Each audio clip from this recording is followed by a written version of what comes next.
야, 너희들! 뭘 그렇게 멍하니 서 있어? 장기철 대령의 우렁찬 목소리가 제77 기계화 보병여단 간부식당에 울려 퍼졌습니다. 오전 11시 점심 준비가 한창인 시간이었죠. 하얀 조리복을 입은 병사들이 분주히 움직이는 가운데 장기철은 팔짱을 끼고 서서 예리한 눈으로 주방을 훑어보고 있었습니다. 대령님, 죄송합니다. 이재훈 병장이 서둘러 국자를 내려놓으며 경례를 했습니다. 22살의 그는 이미 이 부대에서 1년 넘게 복무하며 장기철의 성격을 누구보다 잘 알고 있었죠. 부대 내에서 그의 권위는 절대적이었습니다. 아, 그래. 오늘 메뉴가 뭐야? 갈비찜과 된장찌개입니다. 갈비찜? 장기철의 눈이 번뜩였습니다. 예산이 그렇게 넉넉했나? 어디서 구했어? 그건 급식계에서 조달했습니다. 이재훈은 잠시 망설였지만 사실을 말할 수밖에 없었습니다. 사실 갈비는 장기철이 지정한 업체에서 납품받은 것이었지만 실제로는 저급 부위를 고급 갈비로 속여 챙기는 방식이었죠. 병사들은 감히 입에 올릴 수 없었습니다. 잘했어. 그런데 온다는 소식 들었지? 장기철의 표정이 순간 굳어졌습니다. 특별감찰이요? 응. 국방부에서 직접 파견한다더라. 뭔가 소문이 돌고 있나 보네. 그는 턱을 괴며 생각에 잠겼습니다. 지난 몇 달간 부대 운영에서 약간의 편법을 써온 게 사실이었죠. 급식비 절약해서 부대 발전 기금으로 돌리고 병사들을 지역 일손 돕기에 보내며 인건비를 받아오는 것 정도였습니다. 모든 게 부대를 위한 일이었는데 누군가 이를 문제 삼고 있는 것 같았습니다. 병장, 너희들 입 단단히 다물고 있어. 쓸데없는 말 했다가는 가만두지 않을 거야. 알겠습니다. 이재훈은 고개를 숙였지만 마음이 복잡했습니다. 과연 무엇이 문제이고 무엇이 정상인지 헷갈렸죠. 부대 선배들은 모두 이런 방식이 당연하다고 말했지만 어딘가 찜찜한 기분을 지울 수 없었습니다. 주방 한 구석에서 설거지를 하고 있던 최민수 이병은 조용히 두 사람의 대화를 듣고 있었습니다. 20살의 그는 입대한 지 겨우 3달밖에 되지 않았지만 부대의 분위기를 어렴풋이 파악하고 있었죠. 선임병들의 개인 심부름, 지역 일손 돕기라는 명목으로 나가는 외박, 그리고 실제 훈련보다 부대 시설 관리에 더 많은 시간을 보내는 일상들. 모든 것이 규정과는 다르다는 걸 알고 있었지만 신병인 그로서는 어쩔 수 없이 따라할 수밖에 없었습니다. 최민수? 갑자기 장기철이 그를 불렀습니다. 예. 최민수는 깜짝 놀라며 젓가락을 떨어뜨렸습니다. 너 내일 오전에 내 집 청소하러 갈 거야. 알겠지? 예, 알겠습니다. 최민수는 대답했지만 속으로는 의문이 들었습니다. 병사가 간부 개인 집 청소를 하는 게 맞는 일일까요? 하지만 묻지 못했습니다. 이런 질문을 한다면 군기 빠진 병사로 찍힐 게 뻔했으니까요. 오후 2시경 부대 정문 앞에 검은색 승용차 한 대가 멈춰 섰습니다. 차에서 내린 사람은 50대 초반으로 보이는 단정한 중년 여성이었습니다. 회색 정장에 짧은 단발머리, 그리고 무표정한 얼굴. 한윤정이었죠. 그녀는 가방 하나만 들고 천천히 부대 안으로 걸어 들어갔습니다. 경계병들은 그녀의 신분증을 확인하고 출입을 허가했지만 왠지 모르게 긴장한 표정이었습니다. 국방부 특별감찰관이라고? 장기철은 집무실에서 보고를 받으며 미간을 찌푸렸습니다. 예. 한윤정이라고 하는데 민간인 출신인 것 같습니다. 오성민 소령이 서류를 건네며 말했습니다. 민간인이 감찰관이라고? 요즘 국방부가 이상하네. 장기철은 서류를 훑어보며 코웃음을 쳤습니다. 대부분의 군 감찰관들은 현역 장교 출신이었는데 민간인이라는 게 어딘가 이상했죠. 어쨌든 예의는 갖춰서 맞이해야겠어. 하지만 너무 깊이 들어오지 못하게 해. 그 시각 한윤정은 부대 내 숙소에 짐을 풀고 있었습니다. 간단한 옷가지와 수첩, 그리고 볼펜 몇 자루가 전부였죠. 그녀는 창문 밖으로 보이는 부대 전경을 오랫동안 바라보았습니다. 훈련장에서 구호를 외치며 뛰어다니는 병사들, 각종 차량들이 분주히 오가는 모습, 그리고 여기저기서 들려오는 간부들의 큰 소리. 모든 것이 평범해 보였지만 그녀의 눈에는 다르게 보였습니다. 20년 넘게 군에서 복무하며 쌓인 경험이 그녀에게 직감을 주고 있었죠. 뭔가 이상하다고. 감찰관님, 안녕하십니까?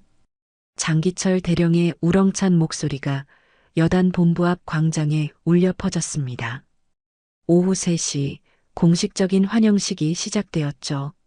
한윤정은 여전히 무표정한 채로 장기철의 경례를 받았습니다. 제77 기계화 보병 여단장 장기철 대령입니다. 멀리서 오시느라 고생하셨습니다. 한윤정입니다.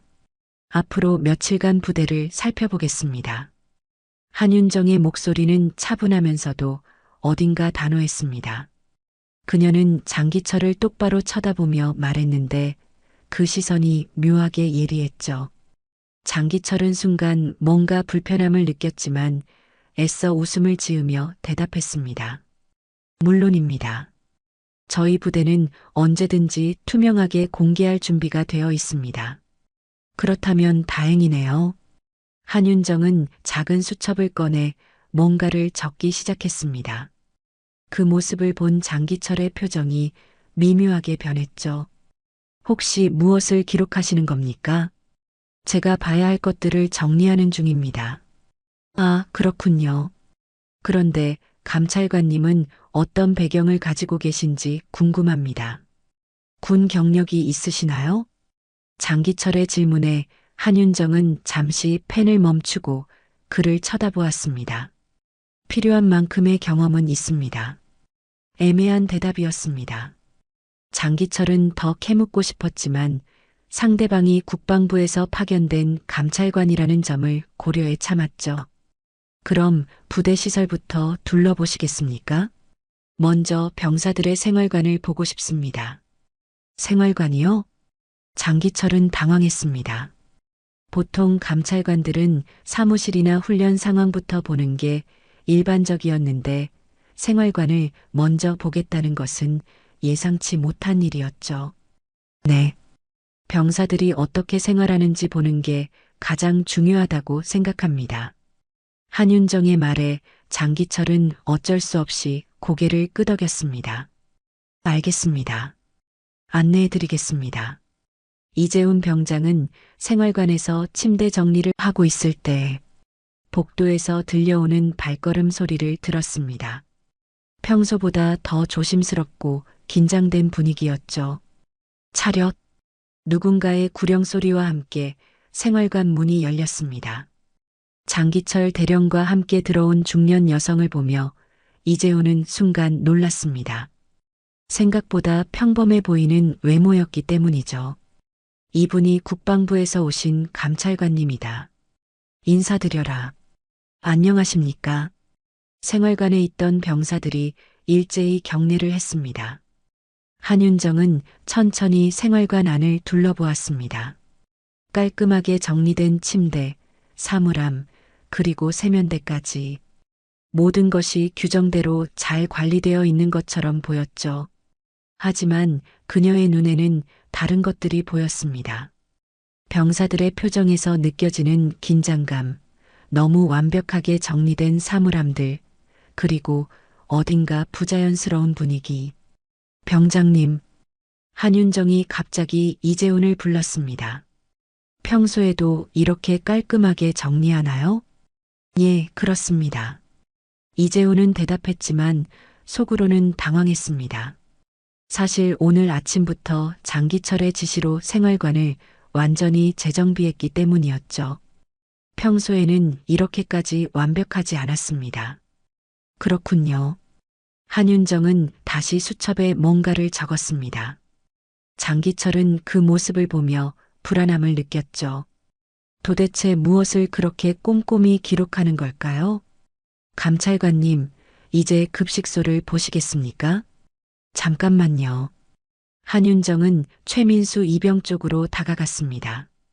침대 맨 끝자리에 앉아서 조용히 있던 그를 보고 있었죠. 이병님, 이름이 뭐예요? 최민수입니다. 입대한 지 얼마나 됐나요? 석 달입니다. 부대 생활은 어때요? 갑작스러운 질문에 최민수는 당황했습니다. 장기철의 시선이 날카롭게 느껴졌고 다른 선임병들도 긴장한 표정으로 지켜보고 있었죠. 좋습니다. 구체적으로 어떤 점이 좋은가요? 한윤정의 질문은 계속되었습니다. 그냥 전반적으로 좋습니다. 최민수는 더 이상 말할 수 없었습니다. 사실 좋지 않은 점이 훨씬 많았지만 이런 자리에서 말할 수는 없었죠. 개인 심부름, 가혹한 훈련, 그리고 때로는 부당한 대우까지. 하지만 그런 것들을 말하면 나중에 어떤 일이 벌어질지 뻔했습니다. 한윤정은 더 이상 묻지 않았습니다. 하지만 최민수의 표정과 말투에서 뭔가를 느꼈죠. 그럼 이제 급식소로 가보겠습니다. 급식소에 도착한 한윤정은 조리시설과 저장고를 꼼꼼히 살펴보았습니다. 냉장고 안의 식재료, 조리대의 청결 상태, 그리고 급식 장부까지. 오늘 메뉴가 갈비찜이라고 들었는데 식재료 구입 내역을 볼 수 있을까요? 장기철은 순간 긴장했습니다. 급식계에 문의해 봐야겠습니다. 지금 바로 볼 수 있으면 좋겠는데요. 한윤정의 말에 장기철은 어쩔 수 없이 급식계 간부를 불렀습니다. 잠시 후 가져온 장부를 보며 한윤정은 또다시 수첩에 기록을 시작했습니다.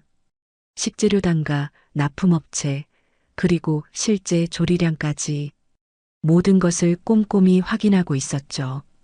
감찰관님, 혹시 의심스러운 점이라도 있으십니까? 장기철이 조심스럽게 물었습니다. 의심이라기보다는 확인하는 과정입니다. 확인이요? 네. 모든 것이 규정에 맞게 운영되고 있는지 확인하는 거죠. 한윤정의 대답은 여전히 애매했습니다. 하지만 그녀의 행동은 점점 더 구체적이고 체계적으로 변하고 있었죠. 이것은 단순한 형식적 감찰이 아니라는 걸 장기철도 눈치채기 시작했습니다. 저녁이 되자 한윤정은 혼자 숙소로 돌아갔습니다. 하루 종일 수집한 정보들을 정리하며 내일의 계획을 세웠죠. 그녀가 가져온 수첩에는 이미 많은 내용들이 빼곡히 적혀 있었습니다. 부대의 실제 모습이 서서히 드러나고 있었죠. 뭔가 이상해. 장기철 대령은 집무실에서 오성민 소령과 마주 앉아 있었습니다. 밤 9시가 넘었지만 그는 여전히 불안한 마음을 달랠 수 없었죠. 어떤 점이 이상하다는 말씀이십니까? 저 여자 감찰관이라고 하는데 뭔가 다르다고. 보통 감찰관들이랑은 접근 방식이 완전히 달라. 장기철은 책상 위에 놓인 서류들을 뒤적이며 말했습니다. 하루 종일 한윤정의 행동을 지켜보면서 느낀 불편함이 점점 커지고 있었죠. 확실히 꼼꼼하긴 합니다. 급식소에서 장부까지 요구하는 건 처음 봤습니다. 그게 문제야. 너무 깊이 파고들고 있어. 그리고 저 수첩에 뭘 그렇게 적어대는지 모르겠다고. 장기철의 목소리에는 경계심이 가득했습니다.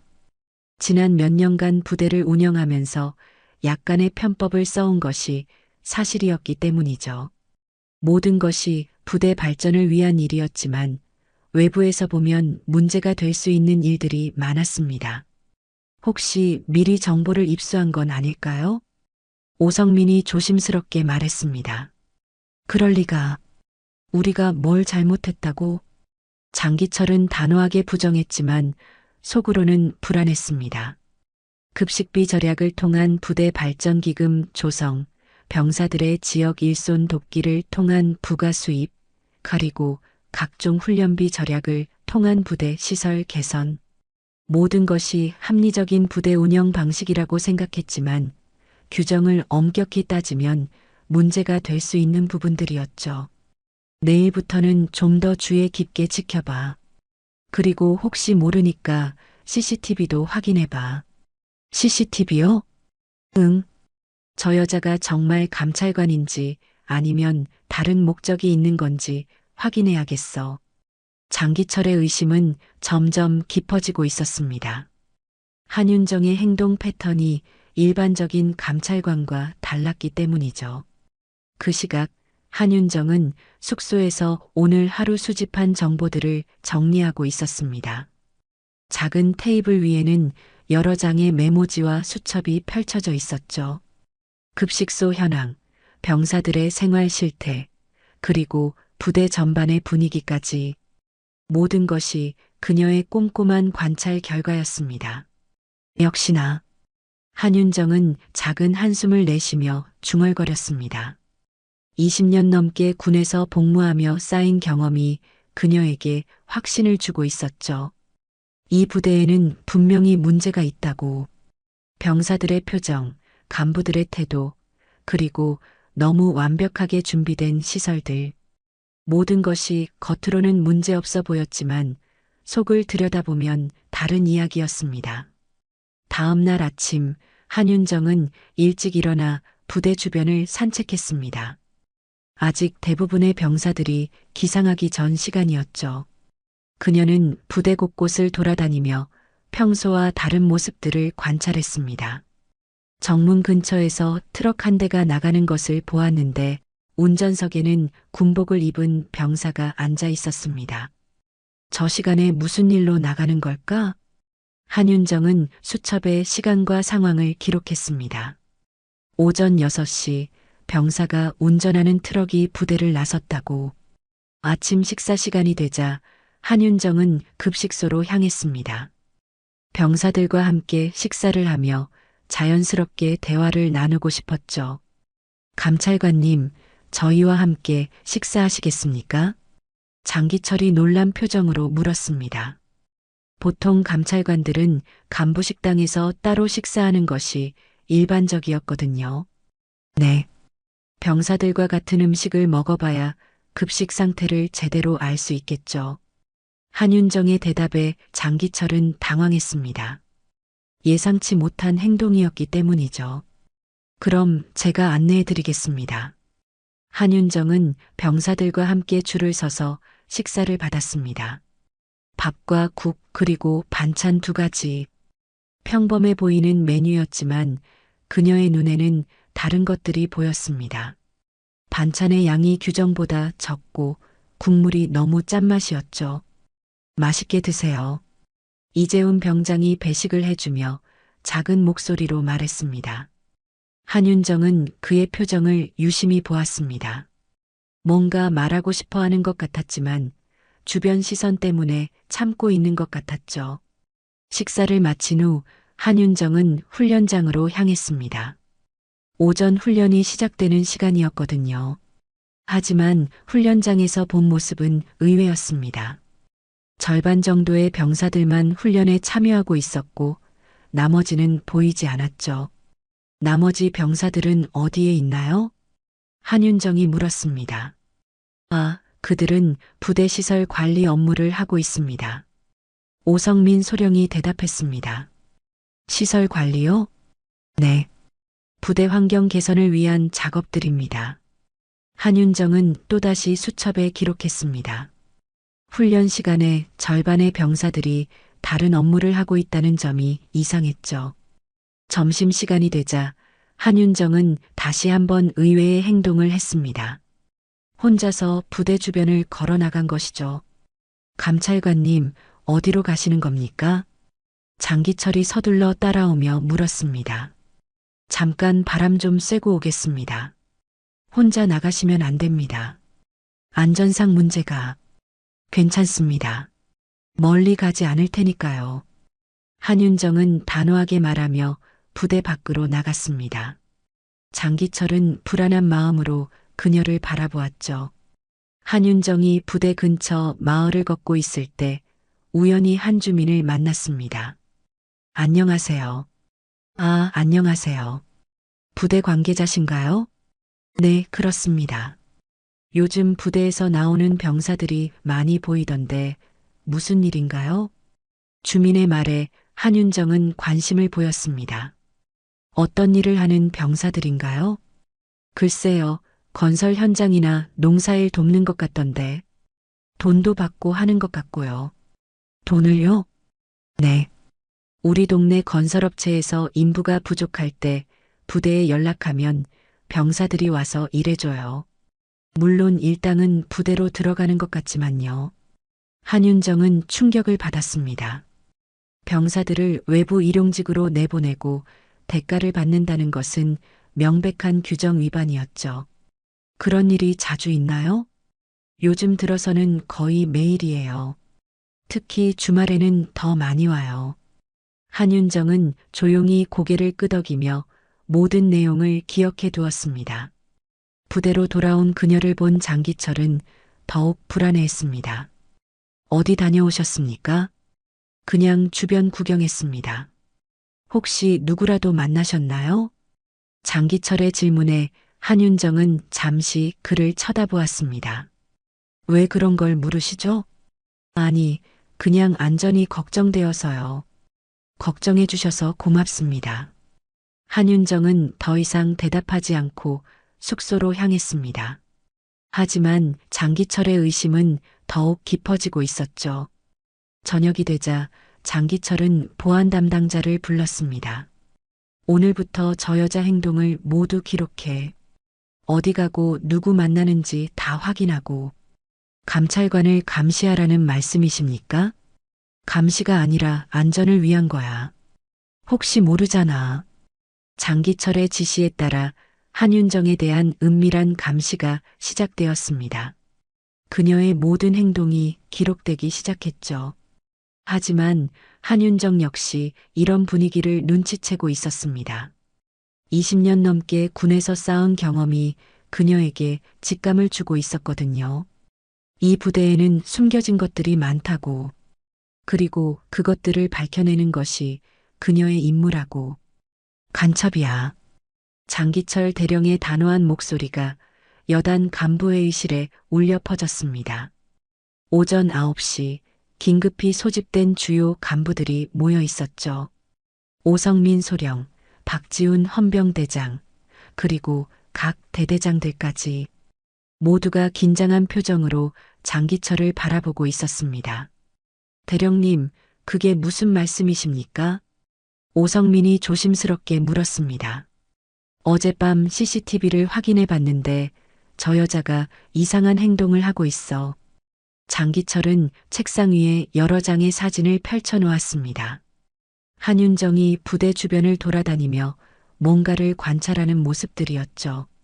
탄약고 근처에서 무전기로 누군가와 통화하는 것도 확인했어. 그리고 부대 밖에서 마을 주민들과 접촉한 것도 마찬가지고. 하지만 국방부에서 파견된 감찰관이라고. 그게 함정이야. 진짜 감찰관이라면 이런 식으로 행동하겠어? 너무 수상하다고. 장기철의 확신에 찬 목소리에 다른 간부들도 점점 동조하기 시작했습니다. 사실 한윤정의 행동은 일반적인 감찰관들과는 확실히 달랐거든요. 그럼 어떻게 하시겠습니까? 박지훈 헌병대장이 물었습니다. 일단 더 확실한 증거를 잡아야 해. 그리고 적절한 때에 체포할 거야. 체포요? 당연하지. 간첩이 우리 부대에 침투했는데 그냥 놔둘 수는 없잖아. 장기철의 계획은 점점 구체화되고 있었습니다. 한윤정을 간첩으로 몰아 제거하면 모든 문제가 해결될 것이라고 생각했죠. 그 시각 한윤정은 병사들의 작업 현장을 둘러보고 있었습니다. 부대 뒤편에 있는 창고 정리 작업이었는데 생각보다 많은 병사들이 동원되어 있었죠. 이 작업은 언제까지 계속되나요? 한윤정이 작업을 지휘하는 간부에게 물었습니다. 일주일 정도 더 걸릴 것 같습니다. 원래 계획된 작업인가요? 네, 물론입니다. 간부는 대답했지만 어딘가 어색했습니다. 사실 이 창고 정리는 갑작스럽게 지시된 일이었거든요. 한윤정이 부대에 온 후 급히 만들어진 명분이었죠. 병사들, 힘들지 않나요? 한윤정이 작업 중인 병사들에게 물었습니다. 아닙니다. 괜찮습니다. 이재훈 병장이 대답했지만 표정은 피곤해 보였습니다. 사실 이런 작업은 훈련보다 더 힘들었거든요. 하지만 감찰관 앞에서 불만을 표할 수는 없었습니다. 그런데 평소에도 이런 작업을 자주 하나요? 한윤정의 질문에 병사들은 서로 눈치를 봤습니다. 사실대로 말해도 될지 고민이었죠. 가끔 합니다. 최민수 이병이 조심스럽게 대답했습니다. 가끔이요? 어떤 종류의 작업들인가요? 부대 시설 정비나 그런 것들입니다. 최민수는 더 이상 말하지 못했습니다. 실제로는 외부 일용직 작업도 많았지만 그런 얘기는 할 수 없었거든요. 한윤정은 병사들의 표정에서 뭔가를 느꼈습니다. 말하고 싶어 하지만 못하고 있다는 것을. 점심시간이 되자 한윤정은 다시 부대 밖으로 나갔습니다. 어제와 같은 산책이었지만 이번에는 더 구체적인 목적이 있었죠. 마을 주민들로부터 들은 정보를 확인하고 싶었습니다. 또 나가시는군요. 장기철이 뒤따라오며 말했습니다. 네, 잠깐만요. 혼자 다니시면 위험합니다. 제가 동행하겠습니다. 괜찮습니다. 한윤정은 단호하게 거절했습니다. 하지만 장기철은 포기하지 않았죠. 안전이 우선입니다. 부대장으로서 책임을 져야 하니까요. 결국 한윤정은 장기철과 함께 부대 밖을 나서게 되었습니다. 하지만 이런 상황에서는 자유로운 조사가 어려웠죠. 마을을 한 바퀴 돌고 부대로 돌아오는 동안 한윤정은 계속 무언가를 관찰하고 있었습니다.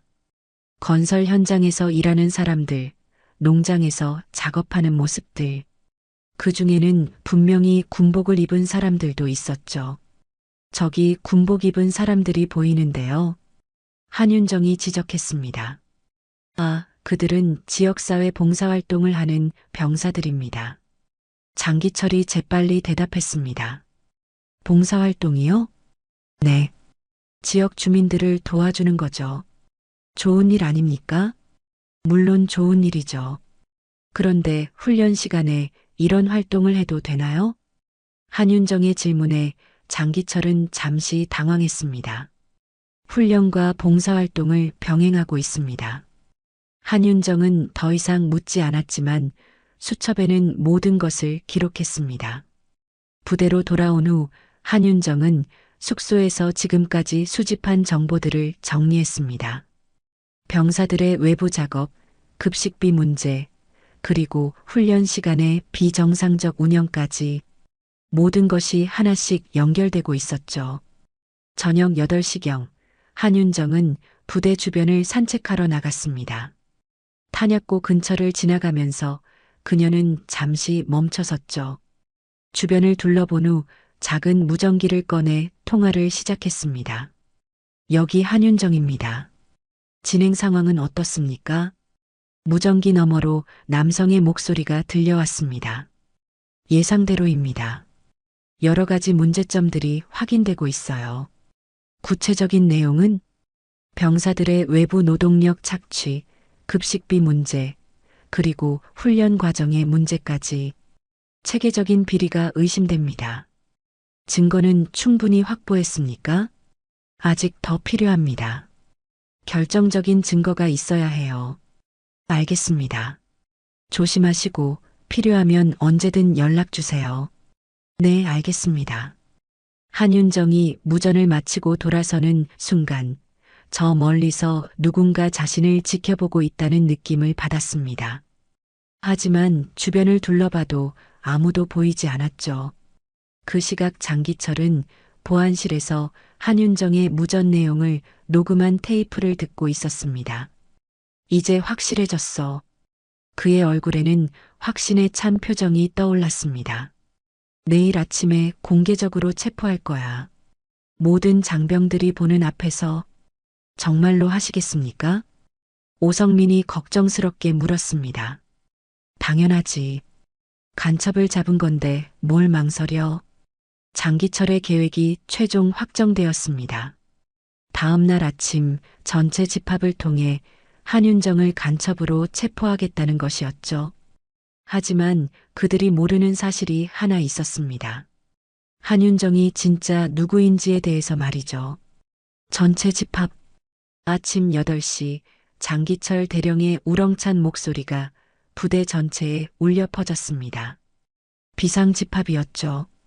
모든 장병들이 본부 앞 광장으로 뛰어나왔습니다. 이재훈 병장과 최민수 이병도 서둘러 대열에 합류했습니다. 무슨 일인지 아세요? 최민수가 작은 목소리로 물었습니다. 글쎄, 갑작스럽네. 이재훈도 영문을 모르겠다는 표정이었습니다. 평소보다 훨씬 긴장된 분위기였거든요. 간부들의 표정도 어딘가 심각해 보였죠. 오늘 우리 부대에 중대한 사건이 발생했습니다. 장기철이 확성기를 들고 큰 소리로 말했습니다. 우리 부대에 간첩이 침투했습니다. 갑작스러운 발표에 모든 장병들이 술렁였습니다. 간첩이라니 도대체 무슨 일인지 이해할 수 없었죠. 지난 며칠간 감찰관이라고 속이며 우리 부대 정보를 수집해온 자가 있었습니다. 장기철의 목소리는 점점 더 격양되었습니다. 그 자는 바로 한윤정이라는 여자입니다. 병사들은 더욱 당황했습니다. 감찰관이 간첩이라니 믿기 어려운 일이었거든요. 증거도 확보했습니다. 어젯밤 탄약고 근처에서 외부와 무전 교신하는 것을 포착했습니다. 장기철이 손을 들어 신호를 보내자 박지훈 헌병대장이 나섰습니다. 지금부터 해당자를 체포하겠습니다. 그 순간 숙소에서 나온 한윤정이 광장으로 걸어왔습니다. 여전히 차분한 표정이었지만 상황을 파악한 것 같았죠. 한윤정, 당신은 간첩 혐의로 체포됩니다. 박지훈이 큰 소리로 외쳤습니다. 간첩이라고요? 한윤정은 오히려 차분하게 반문했습니다. 그렇습니다. 증거도 있습니다. 장기철이 녹음기를 들어보였습니다. 어젯밤 무전 교신 내용이 모두 녹음되어 있습니다. 그 무전 내용을 들어보셨나요? 사실 구체적인 내용까지는 자세히 듣지 않았거든요. 내용이 중요한 게 아닙니다. 무단으로 외부와 교신한 것 자체가 문제입니다. 무단이라고 하셨는데 제가 왜 허가를 받아야 하죠? 한윤정의 반문이 계속되자 장기철은 점점 더 화가 났습니다. 당신은 지금 체포되는 상황입니다. 더 이상 변명하지 마세요. 박지훈이 수갑을 꺼내며 한윤정에게 다가갔습니다. 박지훈 대령. 한윤정이 갑자기 그의 이름을 불렀습니다. 당신이 지금 체포하려는 사람이 누구인지 알고 있나요? 간첩이지 않습니까? 정말 그렇게 생각하세요? 한윤정의 침착한 태도에 박지훈은 순간 망설였습니다. 뭔가 이상했거든요. 간첩이라면 이렇게 당당할 수 있을까요? 그 순간 하늘에서 헬리콥터 소리가 들려왔습니다. 점점 가까워지는 소리에 모든 사람들이 하늘을 올려다봤죠. 검은색 헬리콥터 한 대가 부대 상공을 선회하며 착륙 지점을 찾고 있었습니다. 저게 뭐야? 장기철이 당황한 표정으로 중얼거렸습니다. 예상치 못한 상황이었거든요. 헬리콥터가 광장 한쪽에 착륙하자 여러 명의 사람들이 내렸습니다. 모두 정복을 입은 고위 간부들이었죠. 가장 앞에 선 사람은 삼성 계급장을 단 중장이었습니다. 김태중 특별감찰반장이었죠. 모든 장병은 그 자리에 정지. 김태중의 강력한 목소리가 광장에 울려 퍼졌습니다. 장기철을 비롯한 모든 사람들이 얼어붙었죠. 제77 기계화 보병 여단장 장기철 대령. 장기철이 황급히 경례를 했습니다. 당신은 지금 무엇을 하고 있는 겁니까? 간첩을 체포하고 있었습니다. 김태중이 코웃음을 쳤습니다. 네, 저 여자가 며칠간 우리 부대에 침투해서. 장기철 대령. 김태중이 손을 들어 그의 말을 막았습니다. 당신이 간첩이라고 하는 그 사람이 누구인지 아십니까? 한윤정이라는 자입니다. 성명은 맞습니다. 그런데 그분의 계급은 아십니까? 계급이요? 민간인 감찰관이라고 알고 있었거든요. 그 순간 한윤정이 천천히 앞으로 걸어 나왔습니다. 그녀는 가방에서 무언가를 꺼냈죠. 정복이었습니다. 그리고 그 정복에 달린 계급장을 보고 모든 사람들이 충격에 빠졌습니다. 이성이었습니다. 소장 계급장이었죠. 국방부 특별감찰총감 한윤정 소장입니다. 한윤정이 정복을 입으며 차분하게 말했습니다. 광장이 순간 정적에 빠졌습니다. 모든 장병들이 믿을 수 없다는 표정으로 그녀를 바라보았죠. 간첩이라고 체포하려던 사람이 소장이었다니. 이제 정복을 입은 한윤정이 장기철을 향해 걸어왔습니다. 당신은 상급자에 대한 모독과 감찰 업무 방해, 그리고 허위사실 유포 혐의로 체포됩니다. 이럴 수가. 장기철은 말을 잇지 못했습니다. 상황이 완전히 뒤바뀐 것이었죠. 한윤정이 헌병대장을 향해 돌아섰습니다. 당신도 상급자 체포 시도 혐의로 조사를 받게 됩니다. 박지우는 얼굴이 새하얗게 질렸습니다. 자신이 소장을 체포하려 했다는 사실이 믿어지지 않았거든요. 오성민 소령. 오성민이 벌벌 떨며 대답했습니다. 당신은 지금부터 임시부대장 역할을 하면서 전면 감찰에 협조하십시오. 알겠습니다. 한윤정은 다시 김태중 중장에게 보고했습니다. 반장님, 예상했던 대로입니다. 수고하셨습니다. 이제 본격적인 감찰을 시작하겠습니다. 김태중은 헬리콥터에서 내린 다른 감찰관들을 향해 손짓했습니다. 전면 감찰을 실시합니다. 광장에 모인 모든 장병들은 아직도 상황을 제대로 파악하지 못하고 있었습니다. 몇 분 전까지만 해도 간첩이라고 불렸던 사람이 소장이었다니. 이재훈 병장은 그동안 자신이 느꼈던 의문들이 해결되는 것 같았습니다. 왜 그녀가 그렇게 꼼꼼하게 부대를 살펴봤는지, 왜 병사들에게 그렇게 관심을 보였는지, 모든 것이 이해되었죠. 최민수 이병은 안도의 한숨을 내쉬었습니다. 이제 그동안 참아왔던 모든 것들을 말할 수 있을 것 같았거든요. 장기철은 여전히 믿을 수 없다는 표정으로 서 있었습니다. 자신의 계획이 완전히 실패했을 뿐만 아니라 오히려 자신이 큰 잘못을 저질렀다는 것을 깨달았거든요. 모든 장병은 각자 임무로 복귀하십시오. 한윤정의 명령에 따라 장병들이 흩어지기 시작했습니다. 하지만 모든 사람의 마음속에는 오늘의 충격적인 반전이 깊이 새겨졌죠. 진짜 적은 외부에 있는 것이 아니라 내부에 있었다는 것을, 그리고 정의는 계급이나 권력보다 위에 있다는 것을. 이럴 수가 없어. 장기철 대령은 임시 구금실에서 벽을 치며 분노를 터뜨렸습니다. 오후 2시 체포된 지 불과 몇 시간 만에 그의 세계는 완전히 무너져 내렸죠.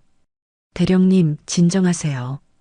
같은 구금실에 있던 박지훈 헌병대장이 조심스럽게 말했습니다. 진정하라고? 여자 하나 때문에 이 꼴이 났는데? 장기철의 목소리에는 여전히 분노와 불신이 가득했습니다. 소장이라는 계급을 인정하면서도 여성이라는 이유로 받아들이기 어려워했죠. 그래도 상황을 받아들여야 합니다. 받아들이긴 뭘 받아들여. 내가 뭘 잘못했다고. 장기철은 자신의 행동이 정당했다고 굳게 믿고 있었습니다. 부대 발전을 위한 모든 조치들이었는데 왜 문제가 되는지 이해할 수 없었거든요. 그 시각 부대 곳곳에서는 본격적인 감찰이 시작되고 있었습니다. 김태중 중장이 이끄는 특별감찰팀이 여러 조로 나뉘어 부대 전체를 샅샅이 조사하고 있었죠. 급식소에서는 강서윤 대위가 장부를 꼼꼼히 검토하고 있었습니다. 지난 3개월간 식재료 구입 내역을 모두 가져오세요.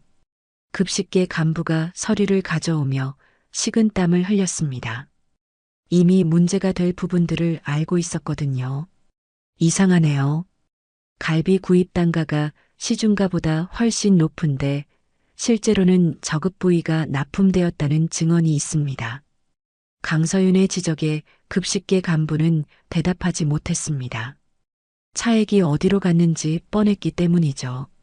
한편 병사생활관에서는 다른 감찰관이 병사들과 개별 면담을 진행하고 있었습니다. 편하게 말해도 됩니다. 실제로 어떤 일들이 있었는지 솔직하게 얘기해 주세요. 이재훈 병장은 잠시 망설였습니다. 그동안 참아왔던 것들을 말해도 될지 확신이 서지 않았거든요. 혹시 보복이 있을까봐 걱정되나요? 감찰관의 따뜻한 질문에 이재훈은 고개를 끄덕였습니다. 그런 일은 없을 겁니다. 이미 상황이 바뀌었으니까요. 그럼 말씀드리겠습니다. 이재훈은 마침내 입을 열었습니다. 병사들이 외부 일용직으로 나가는 일이 자주 있었습니다. 건설 현장이나 농장 일을 하고요. 그 대가는 어떻게 처리됐나요? 부대로 들어갔습니다. 부대 발전 기금이라고 했어요. 훈련은 제대로 받았나요? 실제 훈련보다는 부대 시설 관리나 개인 심부름이 더 많았습니다. 이재훈의 증언은 계속 이어졌습니다. 그동안 쌓여있던 불만들이 한꺼번에 쏟아져 나왔죠. 다른 생활관에서는 최민수 이병이 더욱 구체적인 증언을 하고 있었습니다. 대령님, 집 청소를 자주 했습니다. 일주일에 2~3번씩요. 그런 일이 정당한 군 업무라고 생각하시나요? 아니요. 하지만 거부할 수 없었습니다. 최민수의 목소리는 작았지만 단호했습니다. 다른 개인 심부름도 있었나요? 네.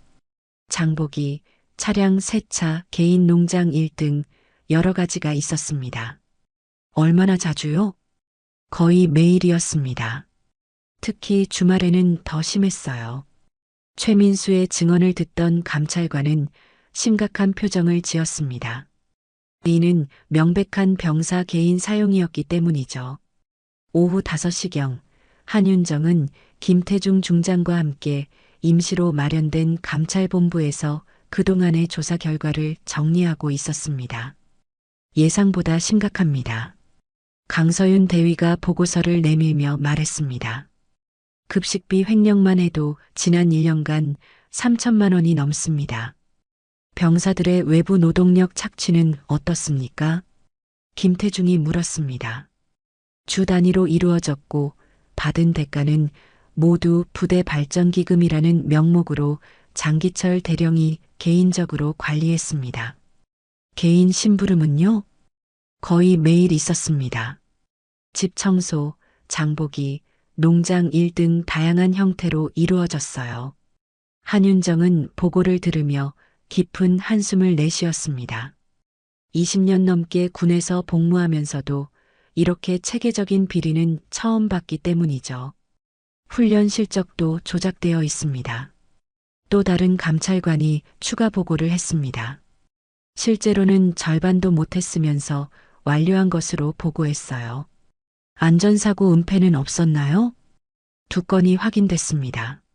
모두 개인 심부름 중에 발생한 부상인데 훈련 중 사고로 조작했습니다. 김태중의 표정이 점점 더 굳어졌습니다. 이 정도면 군사재판감이군요. 네. 여러 혐의가 중첩되어 있습니다. 그 시각 장기철은 구금실에서 변호사와 상담을 하고 있었습니다. 대령님, 상황이 좋지 않습니다. 변호사의 말에 장기철은 여전히 납득하지 못하겠다는 표정이었습니다. 내가 뭘 잘못했다고? 모든 게 부대를 위한 일이었는데. 하지만 법적으로는 문제가 됩니다. 특히 병사 개인 사용 부분은 변명의 여지가 없어요. 그건 군기 차원에서 군기와 개인 사용은 다른 문제입니다. 변호사는 장기철에게 현실을 인식시키려 노력했습니다. 지금이라도 잘못을 인정하고 선처를 요청하는 게 낫겠습니다. 선처라고? 내가 왜? 장기철은 끝까지 자신의 잘못을 인정하려 하지 않았습니다. 오히려 한윤정에 대한 원망만 더 커져갔죠. 여자가 감히 나를 이렇게 만들다니. 그의 마지막 말에서 여전히 성별에 대한 편견이 드러났습니다. 소장이라는 계급보다 여성이라는 성별을 먼저 생각하는 것이었죠. 저녁 시간이 되자 부대 전체 분위기가 완전히 바뀌었습니다.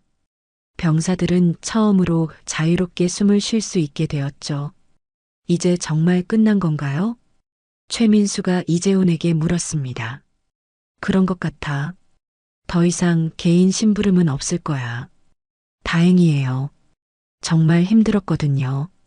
다른 병사들도 비슷한 반응이었습니다. 그동안 억눌렸던 것들이 한꺼번에 해소되는 느낌이었죠. 하지만 일부 간부들은 불안해했습니다.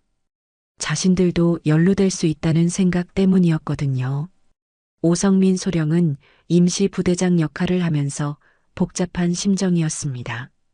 그동안 장기철의 지시를 따르기만 했는데 이제 그 결과를 감당해야 했죠. 앞으로 어떻게 될까요? 그는 한윤정에게 조심스럽게 물었습니다. 부대가 정상화될 때까지 계속 감찰이 이어질 겁니다. 제가 해야 할 일이 있다면 정직하게 협조해 주시면 됩니다. 그것만으로도 충분해요. 한윤정의 말에 오성민은 안도했습니다. 적어도 성의를 보이면 큰 문제는 없을 것 같았거든요. 밤이 되자 한윤정은 홀로 부대를 둘러보았습니다. 이제 모든 것이 제자리로 돌아가기 시작했죠. 하지만 아직 끝난 것은 아니었습니다. 정의가 완전히 실현되려면 법적 처벌까지 이루어져야 했거든요. 피고인 장기철, 일어서십시오. 군사법원 법정에 엄숙한 목소리가 울려 퍼졌습니다.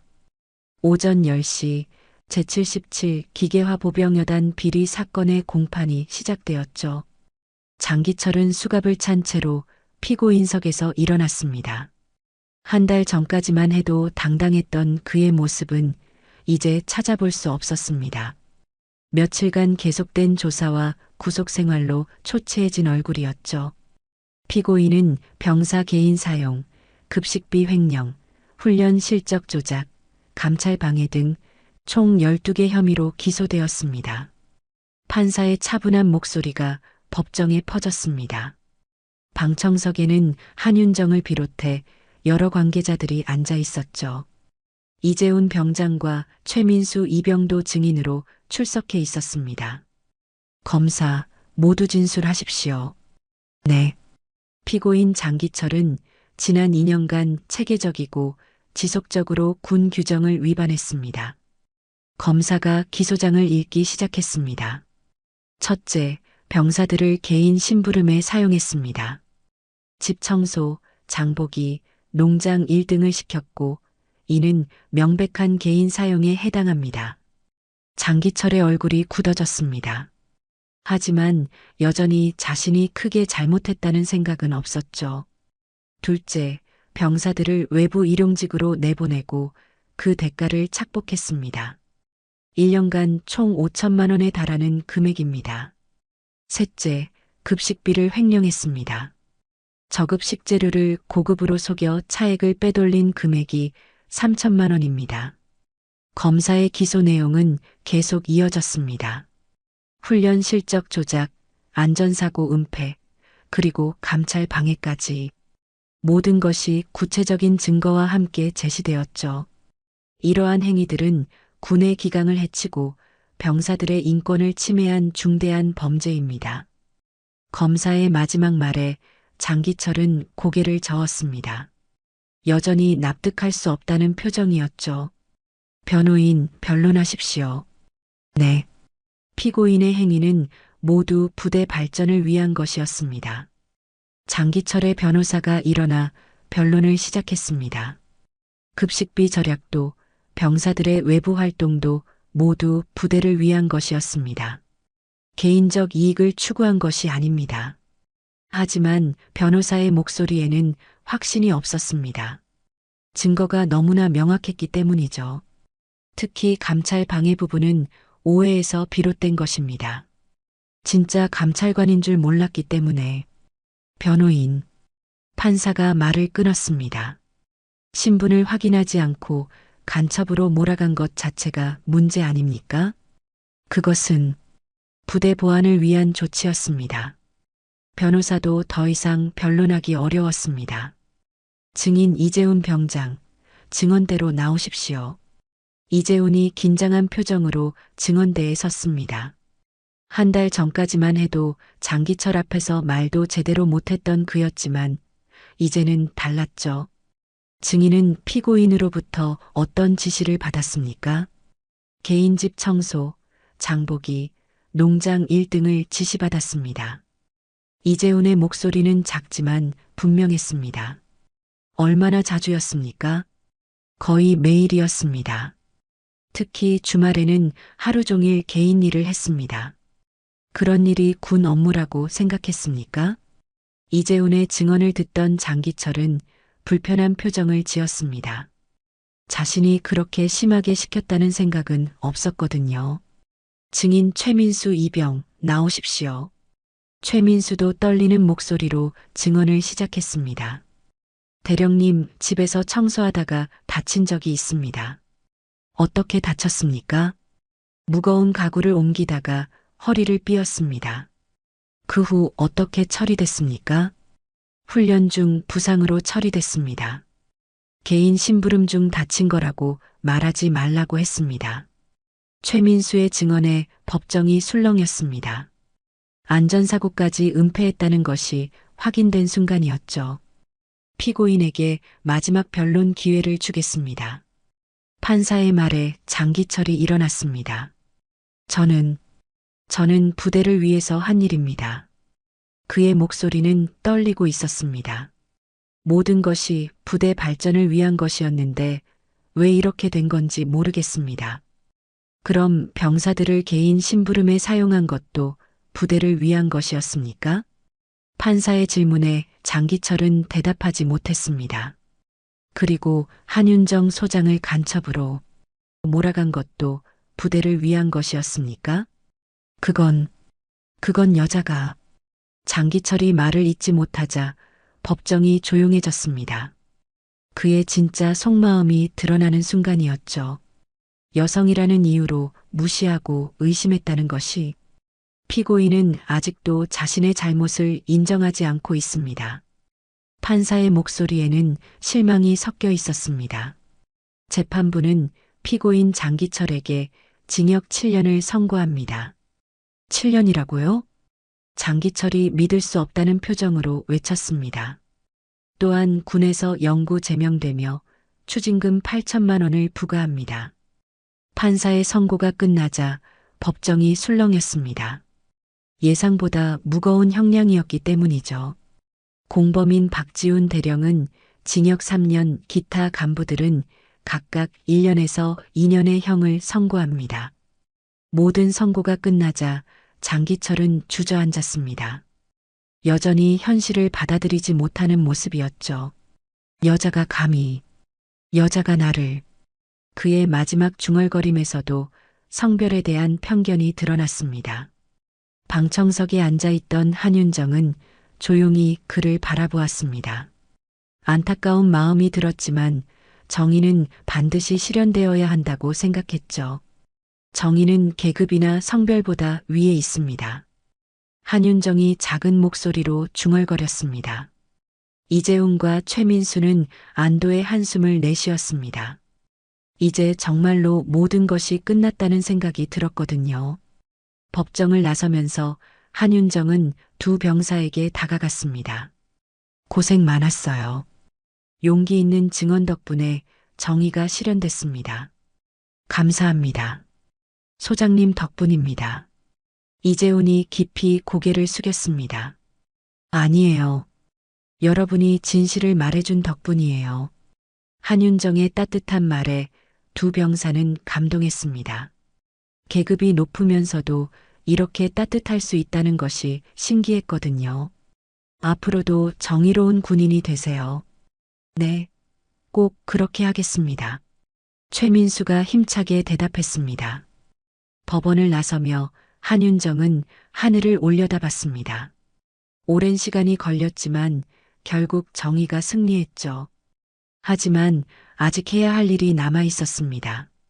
부대를 완전히 정상화시키는 것이었거든요. 축하합니다. 감찰총감님. 김태중 중장이 환한 미소를 지으며 한윤정에게 승진 축하 인사를 건넸습니다. 6개월 후 국방부 청사에서 열린 진급식이었죠. 한윤정은 이제 감찰총감으로 승진해 군 전체의 감찰 업무를 총괄하게 되었습니다. 고맙습니다. 모두 함께 이룬 성과죠. 한윤정은 겸손하게 대답했습니다. 제77 기계화 보병여단 사건이 계기가 되어 군 전체의 감찰 시스템이 대폭 개선되었거든요. 앞으로도 부탁드립니다. 물론입니다. 더욱 투명한 군을 만들어 가겠습니다. 진급식이 끝난 후 한윤정은 특별한 곳을 방문했습니다. 바로 제77 기계화 보병여단이었죠. 현재 오성민 대령이 새로운 여단장으로 부임해 부대를 이끌고 있었습니다. 감찰총감님 오셨군요. 오성민이 정중하게 격려하며 맞이했습니다. 소령에서 대령으로 승진한 그는 완전히 새로운 사람이 된 것 같았죠. 부대 상황은 어떻습니까? 완전히 달라졌습니다. 모든 것이 규정대로 운영되고 있어요. 오성민의 보고는 사실이었습니다. 지난 6개월간 부대는 완전히 새롭게 태어났거든요. 한윤정은 병사 생활관을 둘러보았습니다. 6개월 전과는 완전히 다른 분위기였죠. 병사들의 얼굴에는 생기가 돌았고 자유롭게 이야기하는 모습들이 보였습니다. 이재훈 병장님, 한윤정이 반갑게 인사했습니다. 이제 부사관 후보생이 된 이재훈은 한층 성숙해진 모습이었죠. 감찰총감님, 정말 오랜만입니다. 부사관 교육은 어때요? 정말 좋습니다. 이제 진짜 군인이 되는 기분이에요. 이재훈의 목소리에는 자신감이 넘쳤습니다. 그는 부대 개혁 과정에서 보여준 리더십을 인정받아 부사관 후보생으로 선발되었거든요. 최민수 일병은 어디 있나요? 아, 최민수는 지금 정비소에서 차량 정비 교육을 받고 있어요. 정비 교육이요? 네. 자신이 희망해서 시작한 거예요. 전역 후에 정비 기술자가 되고 싶다고 하더라고요. 한윤정은 흐뭇한 미소를 지었습니다. 이제 병사들이 진짜 원하는 것을 할 수 있게 되었다는 뜻이었죠. 정비소에서 만난 최민수는 기름때가 묻은 작업복을 입고 열심히 엔진을 분해하고 있었습니다. 최민수 일병. 감찰총감님. 최민수가 깜짝 놀라며 격려했습니다. 정비 일은 어때요? 정말 재미있어요. 처음에는 어려웠는데 이제 조금씩 알겠어요. 최민수의 눈이 반짝였습니다. 억지로 시키는 일이 아니라 자신이 원해서 하는 일이어서 그런지 완전히 다른 사람 같았죠. 좋은 기술자가 되세요. 한윤정은 부대 곳곳을 둘러보며 변화된 모습들을 확인했습니다. 급식소에서는 신선한 재료로 만든 음식들이 준비되고 있었고 훈련장에서는 체계적인 훈련이 이루어지고 있었죠. 무엇보다 병사들의 표정이 완전히 달라져 있었습니다. 정말 대단한 변화네요. 한윤정이 오성민에게 말했습니다. 모든 게 감찰총감님 덕분입니다. 아니에요. 모두의 노력 덕분이죠. 오후에는 전체 장병 앞에서 특별 강연이 있었습니다. 한윤정이 직접 나서서 그동안의 경험과 앞으로의 방향에 대해 이야기하는 시간이었죠. 여러분, 지난 6개월간 정말 수고 많았습니다. 한윤정의 첫마디에 모든 장병들이 집중했습니다. 저는 여러분에게 한 가지 말씀드리고 싶습니다. 그녀는 잠시 말을 멈추고 장병들을 천천히 둘러보았습니다. 정의는 계급이나 성별, 나이보다 위에 있습니다. 여러분 중 누구라도 옳지 않은 일을 보면 용기 있게 목소리를 내세요. 가장 낮은 자리에 있다고 해서 포기하지 마세요. 여러분의 작은 용기가 큰 변화를 만들어낼 수 있습니다. 한윤정의 말에 장병들은 깊이 공감했습니다. 실제로 이재훈과 최민수의 용기 있는 증언이 모든 변화의 시작이었거든요. 앞으로도 서로를 존중하고 배려하는 부대가 되기를 바랍니다. 강연이 끝난 후 한윤정은 개인적으로 이재훈과 최민수를 만났습니다. 여러분 덕분에 많은 것이 바뀌었어요. 저희가 한 게 뭐 있어요? 진실을 말한 것뿐인데. 이재훈이 겸손하게 대답했습니다. 그 진실을 말하는 용기가 가장 어려운 거예요. 한윤정은 두 사람에게 작은 선물을 건넸습니다. 자신이 직접 쓴 편지와 함께였죠. 이걸 읽어보세요. 여러분에게 전하고 싶은 말이 있어요. 편지에는 이런 내용이 적혀 있었습니다. 가장 낮은 자리에서도 용기를 낼 수 있다면 세상은 바뀝니다.